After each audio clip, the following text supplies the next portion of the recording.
August 17th, 1943, a Tuesday morning when the air over Europe felt thin and breakable. And before we go a step further, subscribe to What If Wars, so you don't miss the turning points that define everything that follows. Dawn reveals 400 heavy bombers warming on English runways, crews moving like figures in a snow globe of dust and fuel vapor. Mission boards list two names that will become a wound: Regensburg and Schweinfurt. The plan looks simple on paper and brilliant in a briefing room.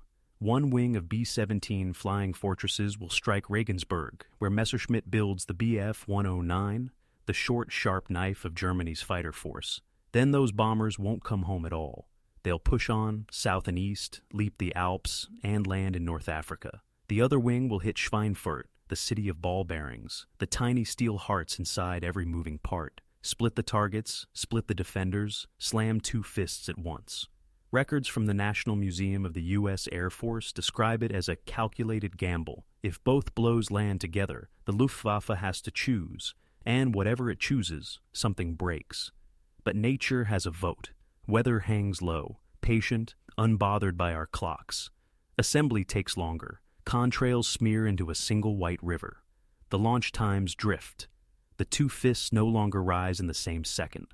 In the control rooms across the channel, German phones and headsets buzz. Fighters can mass, then rest, then mass again, like a tide rolling over separate beaches. Numbers set the stakes. 376 B-17s are dispatched. By nightfall, roughly 60 won't be coming back.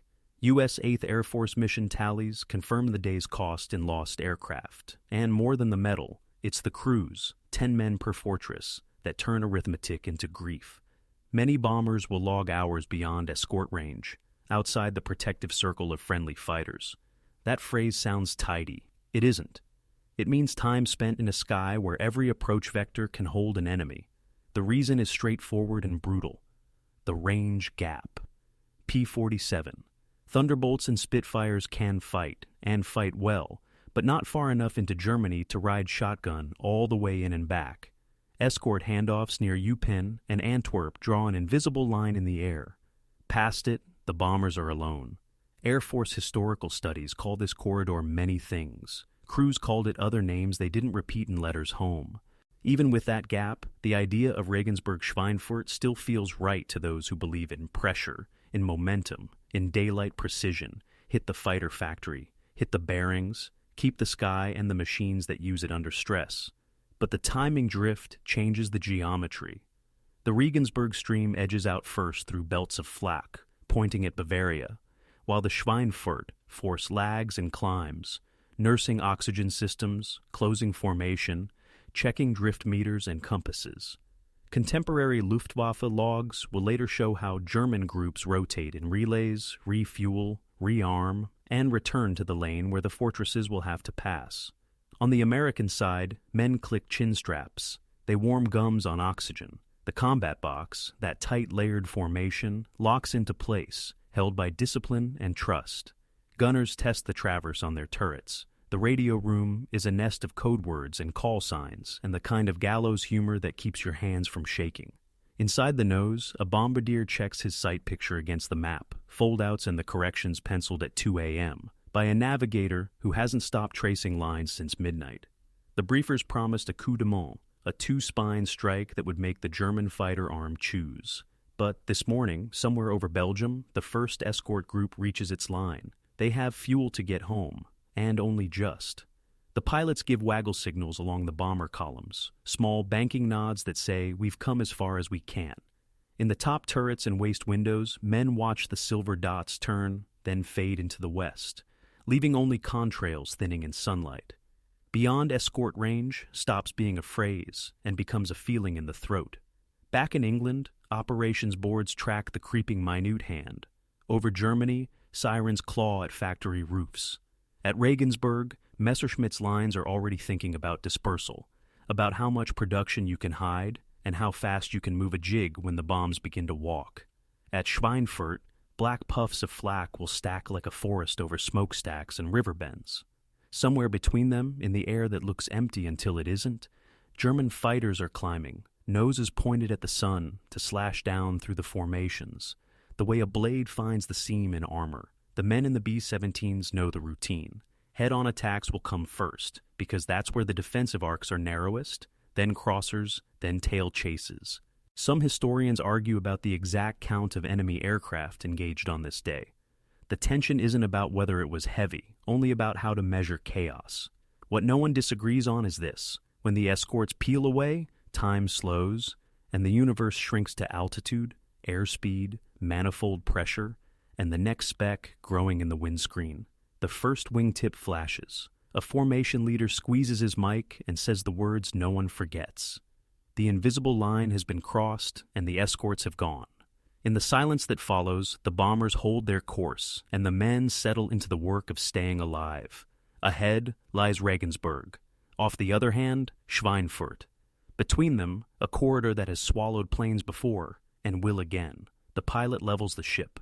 The navigator marks the time. The tail gunner inhales and tastes cold aluminum on his tongue. And then, far out on the edge of vision, dots multiply.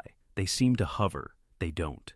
The formation flies on, and the sky begins to move. They lift in streams at first light, engines turning the mist to ribbons. The Regensburg force forms over East Anglia, circling to gather stragglers, climbing into the cold where breath freezes on the mic. Around 25,000 feet, the world is blue-black above and polished silver below. The lead ships hold steady so the combat boxes can lock. 3 plane elements nested into squadrons, squadrons into groups, geometry you can feel through the seat. The route is drawn to skip the heaviest flak belts and still point like a spear at Bavaria. Across the North Sea edge, over the low country, the black puffs start near the shipping lanes and rail yards, then thicken near cities that live by the clock. The briefers marked Antwerp and Aachen as places to respect. Eyes angle down and right when those names slide under the wings. The altimeters hang in the mid-20s. The air temperature chews at fingers even through gloves. Somewhere behind the armor glass, a navigator runs his pencil along the ETA columns and tries to ignore the tremor in the table. Escort timing is a fuse. Spitfires pick up the first handoff near the coast, sharp and agile in the thin light. And then it's P-47 Thunderbolts pushing farther inland, big radial noses flashing as they weave above the stream. The minutes are counted the way you count the last quarter tank on a road trip. Too often, by the Belgian frontier, the first bingo fuel calls begin. Pilots waggle, peel, and head for home. The bomber crews watch the dots go and pretend they didn't see. The clock says there's still a long slice of sky to cross before any nose turns down toward Regensburg. The Luftwaffe enters in relays, fresh oil, and new belts of cannon shells each time. They stage from fields scattered across Holland, Belgium, and Western Germany, climb ahead of the stream, roll over from the sun, and come in head-on. From 12 o'clock high to dead 12, the approach is a lesson in nerve. You hold the line because breaking formation makes you pray. Gunners feed belts and set fuses. The bombardier, who will have to be a surgeon later, is a lookout now, counting specks and trying to make a knife with his gaze.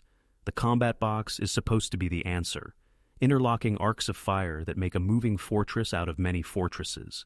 It works best when it's perfect, and nothing stays perfect long at altitude. Weather doesn't just hide things, it pushes them. A layer drifts, a ship slides half a ship length, a pilot corrects by a degree, and suddenly the edges of the box are exposed. That's where the frontal swipes bite. 20mm and 30mm cannon shells walking up the nose, the cockpit, the top turret. Sometimes the Germans fire unguided rockets from just outside the comfortable range, more to break nerve and blow holes in formations than to snipe a single ship. Then they peel and reset for a tail chase, counting seconds to closure. The radio discipline holds, clipped, and spare. No one wants to clog the net. The interphone inside each bomber is different. Short bursts, nicknames, the odd laugh that sounds like metal. A pilot reads manifold pressure out loud to steady himself. A top turret gunner calls Angels 25, just to hear a number that still makes sense. In the waist, a gunner steps around the ammo cans like a dancer because the catwalk is barely wider than his boots. The oxygen needles must be checked and rechecked. A stumble, a kinked line, and a man is asleep forever with his eyes open. Fuel economy is the quiet tyrant. The Regensburg plan calls for no return to England. After bombs away, they're to keep going, over the Alps, to fields in North Africa, which means every minute of throttle now is a minute negotiated from a landing later. You nurse it where you can, but you can't baby it through a frontal pass. When the first attacker bores in, engines must be square and strong, or the formation will climb away without you, and the next pass will be for you alone. By mid-morning, the rhythm is set. Frontal attacks, then a lull as fighters refuel and rearm, then another wave. The pauses feel like someone taking their hands off your throat and then putting them back. Over the intercoms comes the phrase, "No one wants," straggler off low left, a wounded B-17 slipping out of the box. A veteran tail gunner knows what that means. Fighters will mark that one, circle back, and take it from behind where a single tail can't cover every angle. You watch because you can't not watch, and you don't describe what you see when the tail feathers come off and the ship rolls. Course corrections are slight but relentless. Contrails bloom and fade, the sun moves, the heart rate never does. The lead bombardier checks drift against a river's bend and feels the first steady pull of target run building in his chest. Regensburg is not a rumor anymore. The name won't stay on the map. It climbs into the windscreen and fills it. The flak grows disciplined, bracket after bracket, black flowers placed where the lead ships will be, not where they are. You can tell a practiced hand by how close the bursts walk in pairs. A final escort element appears high and lean, a last thunderbolt weave that drops in like a blessing and leaves just as quickly. The bomber crews don't cheer. They mark the minute and memorize the angle of the sun, so they'll know it next time they're alone. The formation tightens as if pulled from a string. Bomb bay doors cycle once to test, then close. The navigator passes a folded strip of paper forward. The pilot slides it under a glove and never looks down. The bombardier sets his sight, calls ready, and the ship seems to rise to meet his voice. Ahead, the Messerschmitt works sit inside a tidy geometry of tracks and roofs and open yards. An industrial heart that thinks it is safe because it is inland and because yesterday it was. The lead ship steadies. The world narrows to crosshairs and drift and the slow motion creep of ground speed. For a moment, everything is quiet enough to hear your own breath. Regensburg looms. The bombs will fall clean. The price will be paid on the way out. The second fist tightens late. That's the truth at the core of this day. Schweinfurt launches into a clock that's already slipped. The weather that slowed assembly and staggered takeoffs for the first wave steals the synchronization from the second. What was supposed to be one blow lands as two, and the Luftwaffe, watching its boards and fuel trucks, understands exactly what that means. The Schweinfurt wing climbs heavy, stacked in combat boxes that look perfect from a distance and imperfect up close. Oxygen checks, gun heaters on. Navigators touch the pencil marks they made at 2 a.m.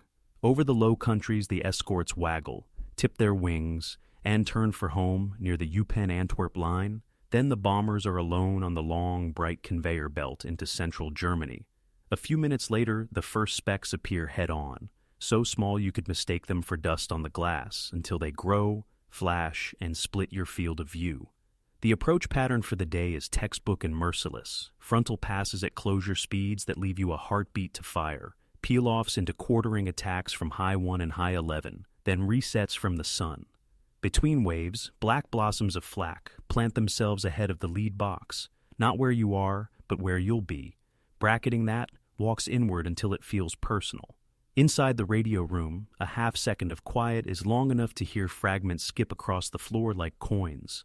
The target matters because ball bearings matter. Every shaft, every wheel, every engine that wants to turn has to roll on those tiny rings of polished steel. Take away the bearings and the machines don't just slow, they freeze. The briefer said this at dawn, and it sounded like a diagram. Here, with the sky crowded and the horizon strobing with gun flashes, it sounds like a reason to keep the nose straight just a few more seconds.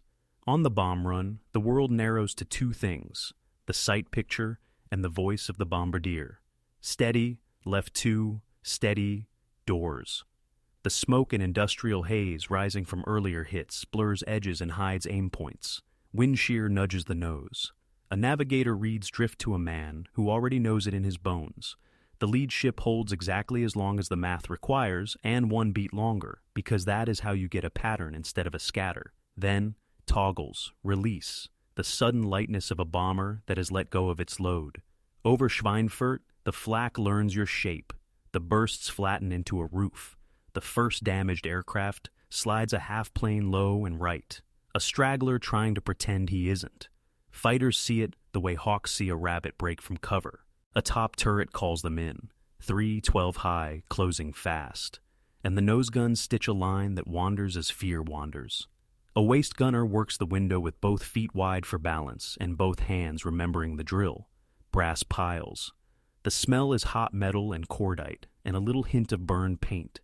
Gun crews claim what they see, tumbling fighters, smoke trails, parachutes, because that is what the human eye in a vibrating aluminum tube at 25,000 feet can see. In the debrief later, those claims will add up to hundreds. Contemporary Luftwaffe loss logs will count a fraction of that, a few dozen aircraft destroyed and damaged, and historians will argue about the calibration. The gap is not malice. It is the fog of war measured in seconds and shock.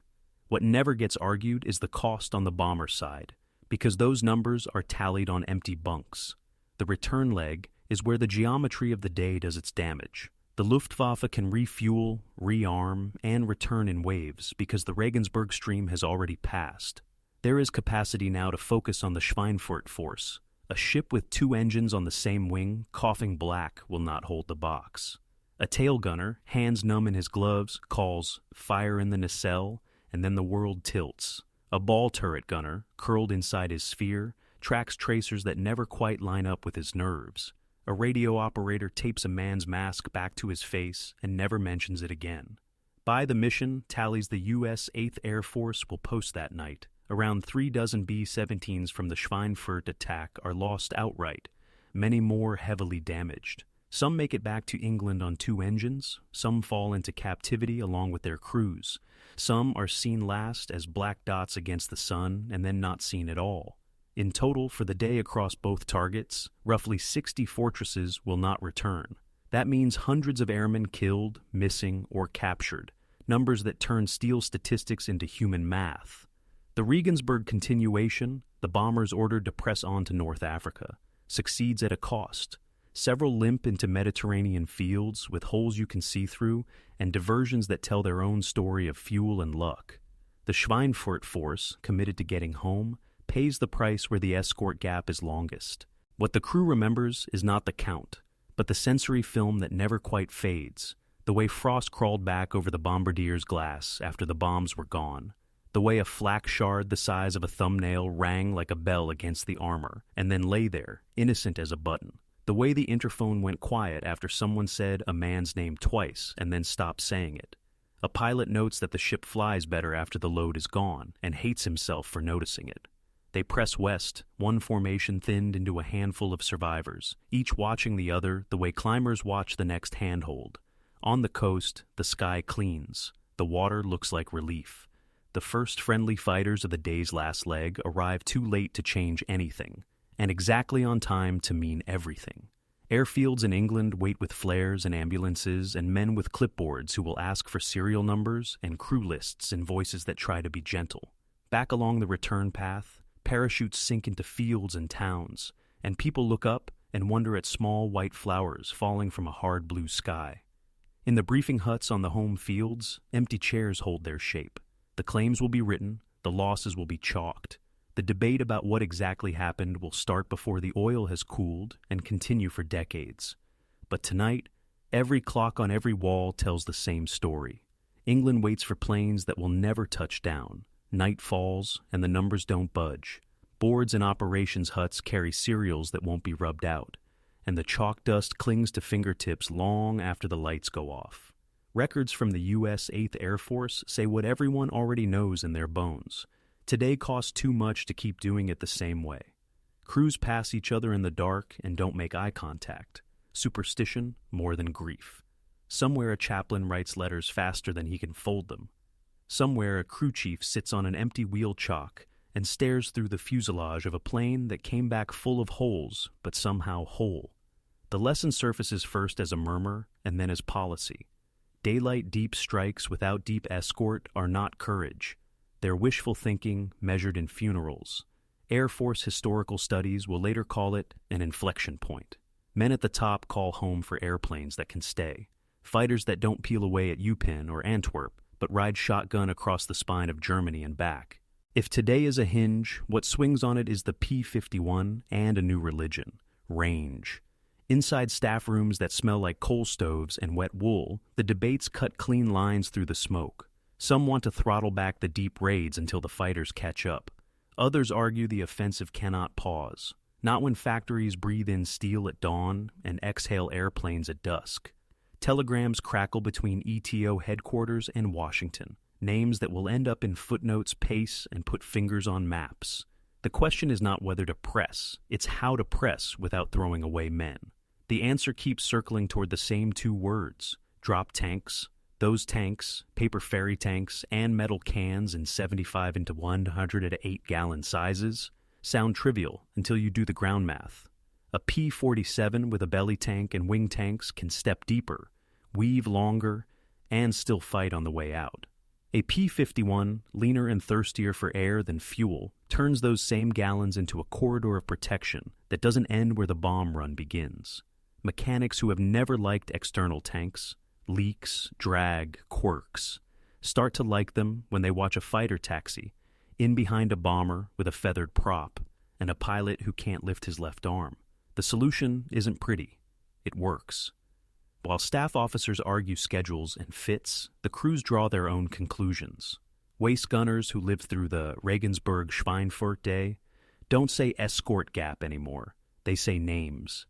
They say the man who saved a ship by feathering a prop at the exact moment the formation turned. They say the navigator who kept the box on the lane by calling winds like he was reading a poem he'd written. They say the fighter pilot who slid in off the right wing over the channel and stayed there like a promise. Strategy pivots under the weight of those stories. The point-blank directive, already sharpening, now becomes a blade. Break the Luftwaffe fighter arm first. Not just planes on rails and hard stands, but the pilot pipeline, the training fields, the fuel, the bearings of the fighter factories themselves. It means escort doctrine shifts too. Fighters aren't leashed to the bombers like guard dogs anymore. They range ahead, pounce, slash, and return to cover the stream in waves of their own. The goal is simple and cold: fewer enemy fighters in the sky today, and fewer tomorrow, because today's pilots didn't live to teach the next class. And yet, the calendar keeps its own counsel. October 14th, 1943 comes like a second verdict. The second Schweinfurt, Black Thursday, lands with a thud that shakes even men who thought they were past shaking. Losses stack in the same cruel arithmetic. The day confirms what August only suggested. Without deep escort, daylight raids into the heart of Germany are a saw that cuts the wrong way. Some historians quibble over which data set proves the pivot. The men who carried the stretchers didn't need the proof. They had it under their fingernails. Back in the States and up the chain, the P-51 moves from promise to plane, and the drop tank supply lines thicken. Training manuals change a sentence here, a paragraph there, until the doctrine looks different, even if the cover hasn't caught up. The Thunderbolt stretches its legs with tanks under its belly and wings, and shows that mass, handled right, can be nimble. The Mustang arrives lean, with shoulders made for altitude and lungs meant for distance. Together, they start to redraw the map that crews carried in their heads, the one where the safe sky ended in Belgium and everything beyond it felt like a dare. On the line, you can measure the change by sound.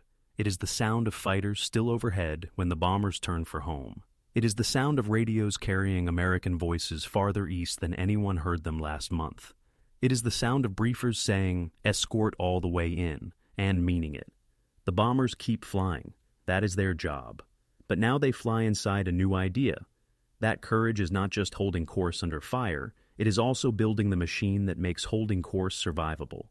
In the logbooks, the entries don't grow longer. A crewman writes the same neat script, the same short lines, and closes the cover as if the day could be contained that way. But the next morning, when he hears engines warming and sees fighters stacking into the dawn, he feels the hinge moving under his boots. The war is still a wall. It is beginning to show seams. February waits just beyond the edge of the calendar. New orders gather like clouds, and the airfield smells like fresh plans. February will bring a different sky, and with it, long-legged escorts. February 20th, 1944. Dawn over England again. But this time, the sky belongs to a new idea. Fighters don't peel away at the border now. They go the distance. P-47s wear drop tanks like traveling canteens. P-51s slip into formation lean and hungry and promise to stay until the job is done. When crews step to their ships for what the records and Air Force histories will call Big Week, February 20th to 25, 1944, they carry more than maps and flak vests. They carry proof that the lesson from August has been paid for and absorbed. Big Week isn't one mission. It's pressure, day after day, against the fighter factories, the air depots, the places where Germany tries to breathe in metal and exhale airplanes. Escorts range ahead like wolves, strike, then return to the bombers, and the old ritual, frontal slashes, peel-offs, tail chases, meets a new, ruthless rhythm. German interceptors that once chose their angles now find themselves hunted on the climb, cornered over assembly plants, and breakwatered away from the bomber stream by fighters that don't have to count the minutes home. Crews notice first in their nerves. The moment when the sky used to turn and leave them, it doesn't happen. At the handoff points that once felt like cliffs, Mustangs arrive in packs, cut wide arcs in front of the formation, and dive through enemy setups before they gel. Thunderbolts, heavy and durable, drag their tanks to the edge of reason, drop them, and mix it up with the kind of confidence that comes from numbers and fuel. The bomber interphones fill with short, stunned exhalations when a P-51 flashes by still climbing. It's not a cheer, it's relief rediscovered as sound. Targets feel different when you know you'll have company on the way out. Regensburg, Augsburg, Leipzig, Gotha, names that once tasted like aluminum now taste like the next necessary step. Records from the National Museum of the U.S. Air Force and 8th Air Force mission tallies show how output bends under the week's weight. The Luftwaffe flies hard. Pilots you could set your watch by throw themselves into the lanes, and many don't climb out again. Training fields and fuel supplies wobble. The pilot pipeline thins. The future shuts its own doors. Escort doctrine hardens into muscle memory. Fighters don't orbit the bombers like sheepdogs anymore. They slash forward, rip enemy formations at the root, and return to cover when the fortresses hit the initial point. Calls on the radio sound different, less pleading for help, more vectoring Mustangs onto a fresh group before it forks. On some days, the bomber crews see contrails above them that are American from horizon to horizon. On others, they watch a duel unspool 5 miles ahead and know their fate is being decided before they arrive. In huts and offices that used to smell of doubt, men start talking about choice. With deep escort, daylight bombing stops being a dare and becomes a strategy. Targets that were off the table return to the menu. The enemy can't keep fighters over every factory, every rail yard, every synthetic fuel plant if he is busy trying to stay alive in the air right now. You can feel the shift in how crews walk to breakfast. No one calls it safe. Nothing about this is safe, but the odds are no longer rigged against you by distance alone. Standing in February's wind, some of the men who were there on August 17th, 1943, look east and understand the hinge. That day, with Regensburg and Schweinfurt, taught the cost of range denied. This week teaches the power of range delivered. The empty bunks of August are not filled by February, they never will be. But their absence has been turned into a new geometry of survival and purpose. The air war, once a narrow bridge of courage stretched over an abyss, becomes a widening highway of coordinated force. Big Week does not end the fighting. It opens a door that stays open. Through the spring and into summer, the long escort system keeps pressure on, bombers hammering infrastructure, escorts tearing at the fighter force whenever it shows, the balance in the sky sliding with each week toward those who can choose when and where to fight. By autumn, the air above Europe looks like a place where daylight belongs to the side that solved the problem of miles. Before the crews turn in, the old names come back one more time. Schweinfurt, the factory city where bearings turned and then stopped. Regensburg, the place where an airplane's birth could be delayed until the war's outcome made the delay final. And in the space between those names, the invisible corridor that once swallowed formations now feels patrolled, mapped, tamed enough that a young gunner will complain about breakfast and not about the handoff line. If you need a single sentence for what changed, it is this. Range became reach, and reach became choice, and choice is what wins. The men who flew August paid the tuition. The men who fly February spend it well. Back in the barracks, letters go out again, but their tone has shifted. There are still apologies for late replies and sudden goodbyes, but there is also a confidence that tomorrow's mission has escorts at altitude and fuel to stay. A pilot folds his map along new creases and traces a corridor that used to end in fear. He writes the date. He writes the target. He writes the names of his crew as if names themselves could be armor. Then he sleeps, because the engines will cough to life before the moon is done with the roof. August 17th, 1943 remains the day the question was asked in blood. Big Week is the answer, written in contrails you can read from the ground. And if you stand far enough back from the map, you can see the line between them, a corridor of sky that once emptied men from their ships and now carries them home. The content of this video is synthesized from multiple sources. If anything is inaccurate or needs correction, please comment below. See you next time.